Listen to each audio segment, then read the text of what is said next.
Pourquoi devons-nous prier pour notre pays? Spécialement, moi j'habite en France, alors je voudrais vous parler pour mon pays. Voici ce que la Bible dit, qui est la parole de Dieu. Timothée, chapitre 2, versets 1 et 4. J'encourage donc avant tout à faire des demandes, des prières, des supplications, des prières de reconnaissance pour tous les hommes, pour les rois et pour tous ceux qui exercent l'autorité, afin que nous puissions mener une vie paisible et tranquille, en toute piété et en tout respect.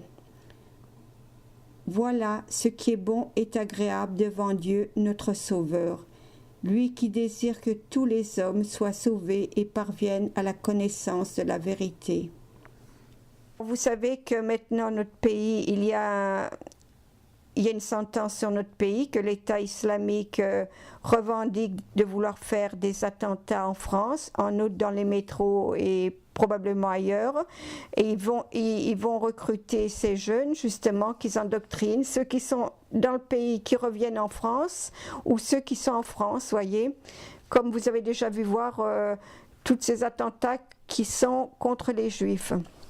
Alors, en plus, maintenant, à part ce sujet-là que vous êtes probablement très au courant avec ce qui se passe et ce qu'on nous dit à la télévision, mais en plus de ça, vous devez voir que la France a des grands problèmes vis-à-vis de la situation politique, gouvernementale, climatique, crise économique.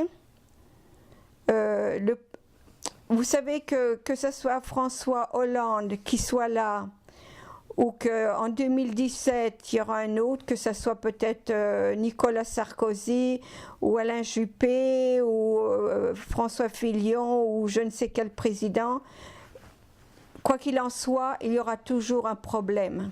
Un problème sur problème, ce n'est pas des sauveurs, ils ne peuvent pas faire plus que ce qu'ils peuvent.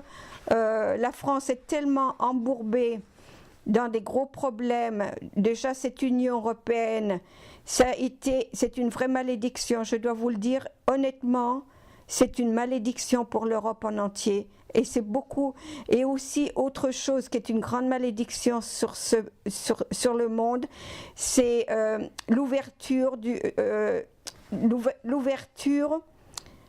faire du marché mondial. Vous voyez, ça veut dire on fait du marché mondial, tout est ouvert. Alors on transfère une industrie qui était en France, on la délocalise dans un pays où ils gagnent à peine 20 ou 30 centimes de l'or, que chez nous ils en gagneront 15. Alors vous voyez qu'il y a une injustice, une inégalité en tout point de vue, et ça coupe du travail, ça ferme des entreprises, et beaucoup de gens se retrouvent à la rue, qui n'arrivent même plus à retrouver de l'emploi. Alors qu'est-ce que vous voulez qu'un gouvernement peut faire devant déjà cette libération des marchés mondiaux? Ils ne peuvent pas faire grand-chose.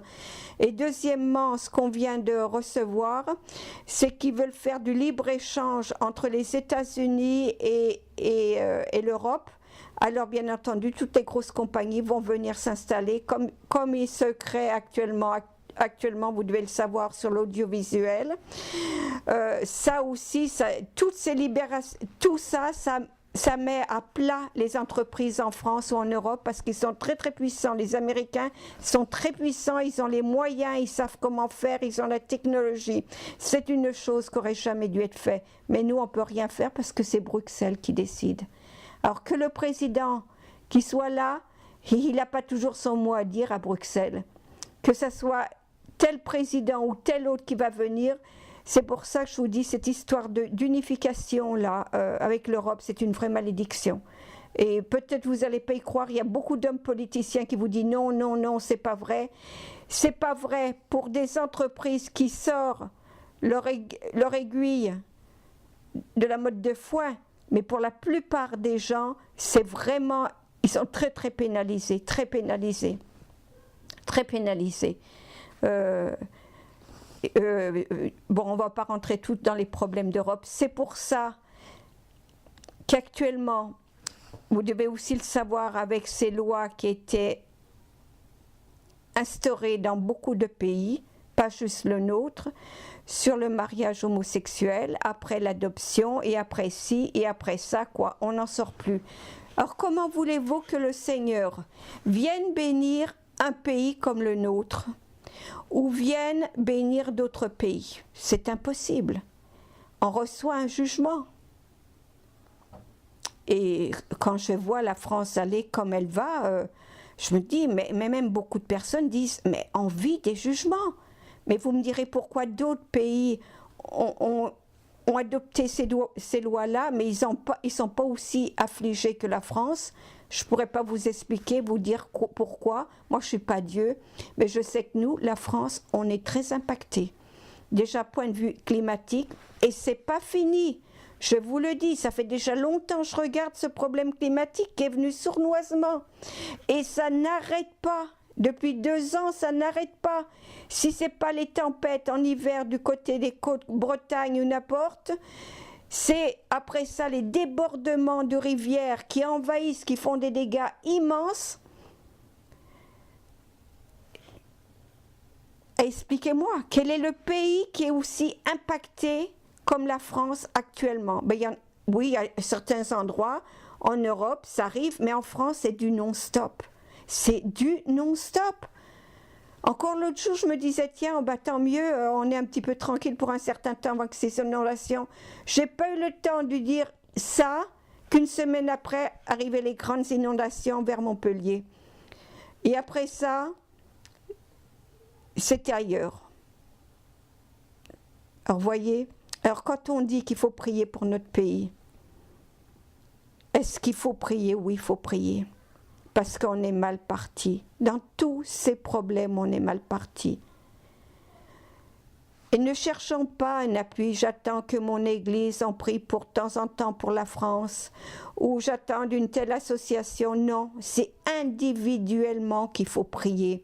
Et ça, je vous conseille de le faire chaque jour.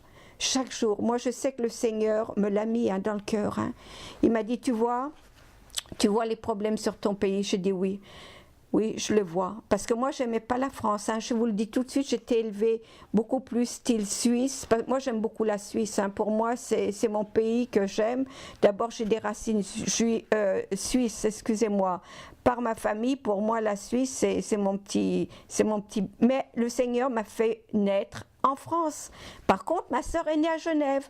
Pourquoi? C'est comme ça, c'était comme ça dans le temps. Bon, moi, je suis née en France. Le Seigneur m'a fait voir... T'es pas né en Suisse, t'as pas la nationalité suisse, t'as la nationalité française. Alors qu'est-ce que c'est ta responsabilité? Le Seigneur me l'a fait voir dans mon cœur que je devais prier pour mon pays. Et il m'a dit, avant de te plaindre de ton pays, parce que oui, il y a de quoi de voir, il y a quoi de se plaindre, mais qu'est-ce qu'on peut faire? Moi, je suis pas dans la politique, puis même si j'étais dans la politique, c'est tellement... sous des hauts niveaux, même vous pourrez me dire, ça vient de la franc-maçonnerie, ça vient de ci, ça, peu importe d'où ça vient, on ne peut pas faire grand-chose. La seule chose qu'on peut faire, c'est de prier. Et de prier pour notre gouvernement, pour que ces présidents comme François Hollande, il est le chef des armées, que le Seigneur lui donne sagesse, qu'il ne s'embarque pas la première des frappes aériennes, parce que les États-Unis sont très malins. Ils veulent frapper, mais ils veulent s'embarquer des gens avec eux pour ne pas qu'on les mette trop coupables. Oh, c'est eux les grands méchants, mais que d'autres pays aussi, on peut les rendre coupables. Et que quand il y a des attentats, que ce ne soit pas juste l'Amérique qui va en subir, c'est les autres pays qui vont en subir. Vous savez que ce n'est pas tout le monde qui sont d'accord pour les frappes que la France fait en suivant les États-Unis. Il y a beaucoup de pays qui ne se sont pas embarqués là-dedans, qu'on dit non, on préfère donner des armes, mais on ne va pas les prendre nos avions puis bombarder parce qu'on sait qu'on va voir des attentats en retour. Et je comprends que beaucoup ont peur. Et même financièrement, ça coûte énormément d'argent. On ne se rend pas compte combien ça coûte de l'argent, ces bombes et ces envois. Alors c'est pour ça qu'il y en a un qui est contre, vous devez savoir, c'est, comment il s'appelle, un des premiers ministres, je l'ai plus dans ma tête, mais il est contre, et il y a certaines personnes qui sont contre parce qu'on va pas s'en finir. On va pas D'accord qu'on frappera des grandes cibles, mais c'est une guerre d'haleine, ce qui veut dire il faut être sur le terrain. Et même si ce groupe-là islamique, un jour on peut les anéantir, il y aura toujours un autre qui va ressusciter. Un autre, mais celui, l'État islamique, il est plus dur parce qu'il a un financement qui dépasse l'incompréhension. Bon, vous avez dû suivre sur les nouvelles qu'ils ont pu avoir leur financement par différents moyens. Alors prions pour notre pays parce que je ne sais pas où on va aller, on est mal pris. Alors je vous invite vraiment à prier pour la France, pas juste une fois de temps en temps, mais tous les jours, déjà pour notre sécurité. Moi, je n'ai pas d'enfants, je n'ai pas de petits-enfants. Alors le jour où je meurs, je pars. D'accord ? Par contre, vous, si vous avez des enfants et des petits-enfants, réfléchissez bien. Quelle France allez-vous laisser à vos enfants et vos petits-enfants ? Pensez-vous pas qu'il est important de prier ? Et de prier aussi pour la conversion de vos enfants. La plupart des enfants de chrétiens préfèrent plus le monde que suivre Jésus-Christ. Et encore les petits-enfants, la même chose. Parce c'est tellement fort l'esprit du monde, tellement fort. Alors, comment voulez-vous ? Il faut prier. Il faut prier. La prière renverse les murs. La prière fait quelque chose, peut-être nous on ne le voit pas sur le moment, et il faut être persévérant, même si ça doit être jusqu'à la fin de votre vie, faites-le jusqu'à la fin de votre vie. Moi je sais que ça fait déjà bientôt 1 an que le Seigneur me met à prier tous les jours, et il y a des fois je suis moins disposée ou pas, peu importe, je le fais tous les jours, avec intensité ou pas intensité, peu importe, il ne faut pas que je lâche un jour. Un jour, je prie pour d'autres choses, mais je mets surtout la France. Le Seigneur me l'a fait voir, de mettre cette France, qui est une pauvre malheureuse. Alors prions pour ça, c'est très important. Moi, le Seigneur me l'a fait voir, je ne peux pas vous le dire comment d'autres, il me l'a fait voir.